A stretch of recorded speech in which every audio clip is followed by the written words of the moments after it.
Let's talk about self-love and when it's right to use.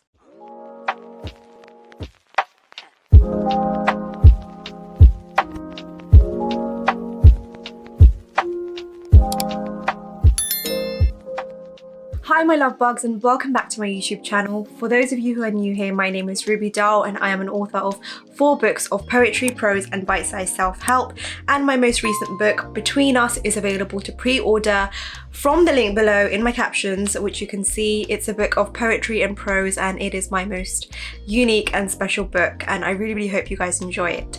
So I talk mostly about love and self-love, relationships, healing, anything that concerns our mental and emotional health and living a healthy and fulfilled life.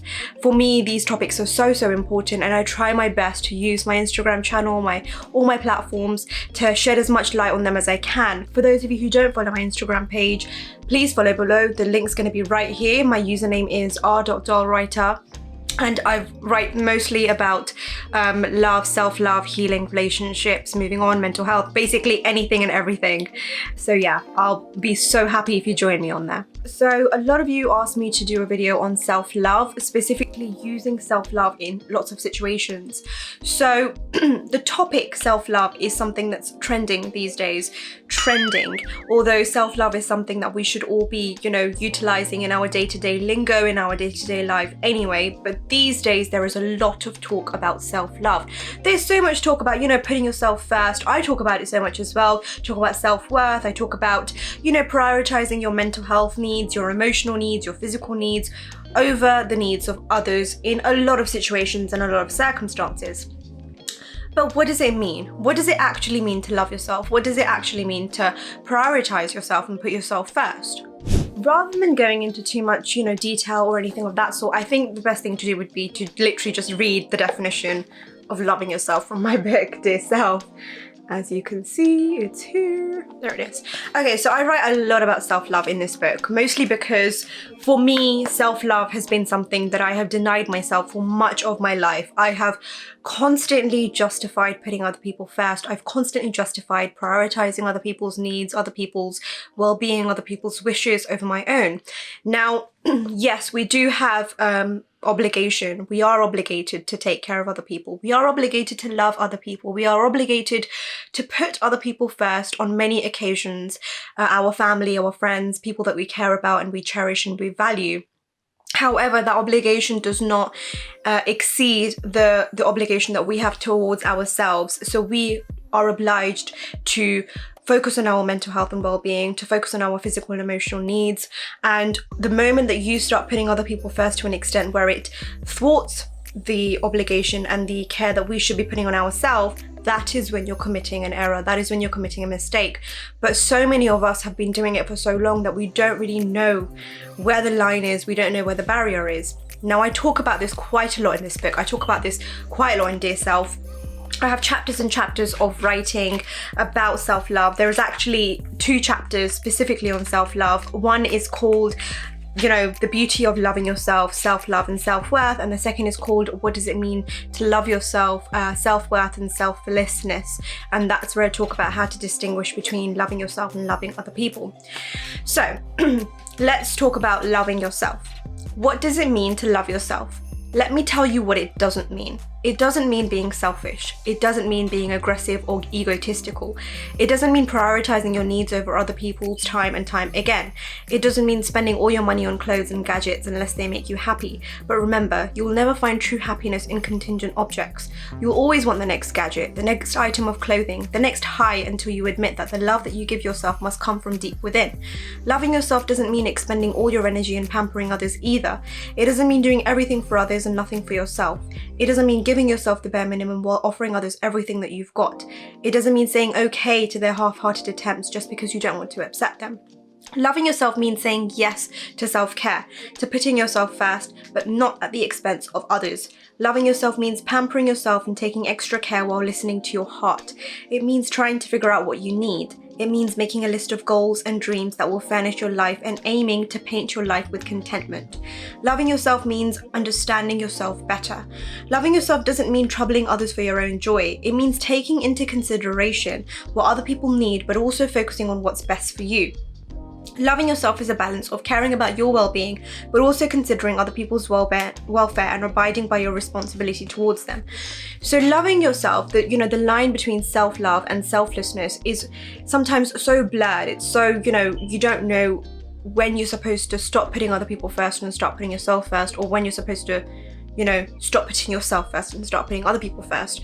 And in this piece, I define it very carefully and very, as well as I can, that loving yourself and loving other people can coincide. In fact, you need to balance them. They are both a part of your life, and you need to put yourself first to the extent that it doesn't intervene with the duty that you have to others, and it doesn't, thwart their mental and emotional health. And then you need to put other people first to the extent that it doesn't have a negative impact on your mental and emotional well-being. It's that simple. Love other people, love yourself. Don't cause either of them pain. It's that simple.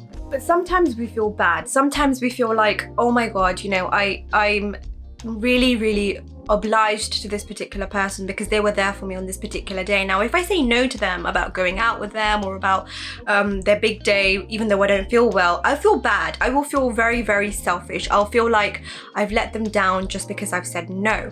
And often we think that putting ourselves first, even though it makes other people unhappy, is bad. Now, when I say that you should put yourself first, as long as it doesn't intervene with other people's mental, emotional, physical well-being, it doesn't mean that putting yourself first won't often mean hurting other people, because you have an obligation to take care of their well-being, but you don't have an obligation to always make them happy. You don't have an obligation to always do stuff that will, bring happiness in your life, because their happiness is not your responsibility. Your responsibility is to take care of them as best as you can, but they need to be happy in whichever way that they can, without constantly relying on you. So you need to start feeling guilty and start feeling bad when you say no to other people. And I wrote this other piece in this book where I spoke about putting yourself first and how often we think that it means that we are being selfish, but it doesn't necessarily mean that. Putting yourself first isn't being selfish. Saying no to spending time with others so you can dedicate those extra hours towards your goals isn't being selfish. Taking time away from the chaos of everyday life to stay indoors isn't being selfish. It's called being at one with yourself. It's called working hard to achieve your dreams. It's called finally taking care of your heart, which you've let get throttled over every time you put others' needs before you. And now you finally grasp that you need to do what's necessary to promote your own well-being. And you've identified that your dreams won't achieve them by themselves, because they require you to put the time and effort into them. Don't let someone tell you that you're selfish when you say no. Don't let someone tell you that you're selfish when you would rather be alone or working hard towards your goals. Don't let someone tell you that you're being selfish when you want to keep away from everyone for a while because you need peace and quiet. They can't accept that you've changed for the better or how much you're willing to do for yourself. And that's fine, because their perspective is different to yours. But if you aren't telling them how to live their life, then they shouldn't be telling you how to live yours. Remember this. Putting yourself first and focusing on your well-being isn't being selfish. It's called being generous to your heart and caring to your soul. It's called being attentive to your mind.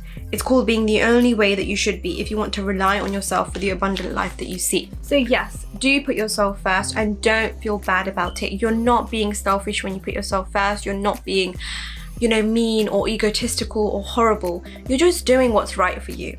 However, sometimes we can go a little over the top with this. We can go a little over the top with, saying, I love myself, I'm prioritizing my needs, so that's why I'm putting myself first, and then we don't really care about how the other person feels at all.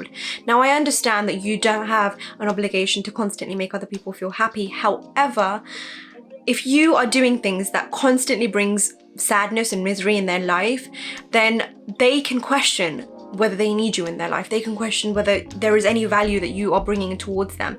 Because we like to surround ourselves with people who bring us happiness. We like to surround ourselves with people who bring our lives meaning.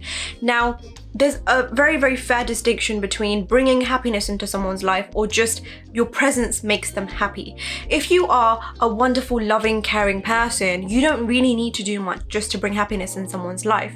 However, if you're constantly being selfish, if you're constantly doing things to prioritize yourself without thinking about how the other person feels, then you're bringing a certain sense of negativity into their life, and they are right to feel neglected. They are right to feel like you don't care about them. They're right to feel all those things.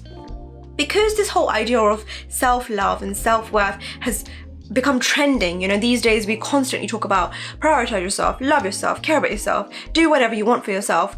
I feel like often people become very selfish. Often people think that it's okay for me to constantly say no. It's okay for me to constantly say, I don't want to come out. I don't want to come on your big day. You know, it's okay if you're having a gender reveal party. I don't want to come to it. I don't, you know, it becomes a bit overwhelming. It gets to the point where you kind of take the people around you for granted. You think that they should, you know, be okay with you putting yourself first just because you say, I am prioritizing myself. I love myself, so I am my own priority. I do get that, but we're social beings, and prioritizing other people, caring for other people, being there for other people is something that we as social beings do. You know, it brings value to our lives. And I wrote a piece about this as well. I wrote a piece about how these days we just use self-love as a justification to do whatever we want, and it's something that we need to really think about before we start losing the people that we truly care about. So what I'm going to do is I'm going to read it. It's on my phone. And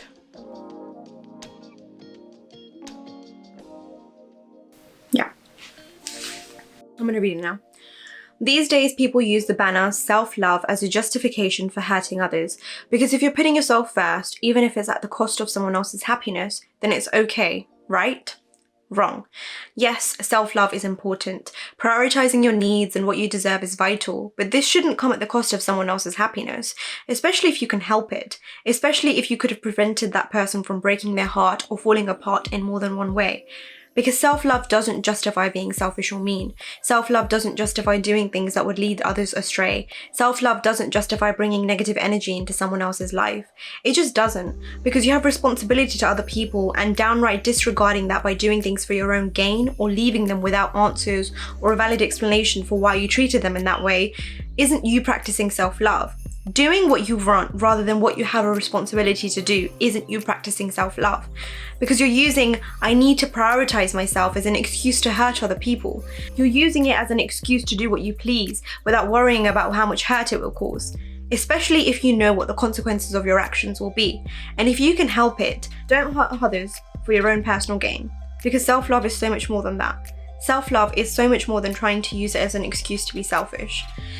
So yes, love yourself, take care of yourself, but take care of others too. Prioritize your needs, but put theirs right next to it. You know, don't put yourself first to such an extent that it starts affecting how other people feel. Don't say I'm prioritizing myself and then go and actively hurt someone, because that's not you being a good person. That's not you being a kind and gentle person. I know that we should value ourselves. I know that we should prioritize our needs and our emotional and well-being, but we have a duty to others. We have a duty to the people that we care about. We have a duty to our family, our friends, the people around us who rely on us for a lot of their happiness. And even though we don't have a responsibility to make them happy, just by being there, if they are getting happy, if they're, you know, receiving that happiness, I don't see why we should stop. So that is my take on self-love. It is a trending topic. It's something that so many of us talk about these days, but it can very, very easily be used as a tool to justify actions that hurt other people, which I really think we need to be careful about. So you need to make sure that yes, you take care of yourself, but you take care of other people too. And yeah, don't feel selfish if you're putting yourself first, but don't use it as an excuse to be selfish as well. So yeah. I really, really hope that you guys enjoyed this video. If you did, please like, comment, and subscribe. Please share, and I will see you all next week.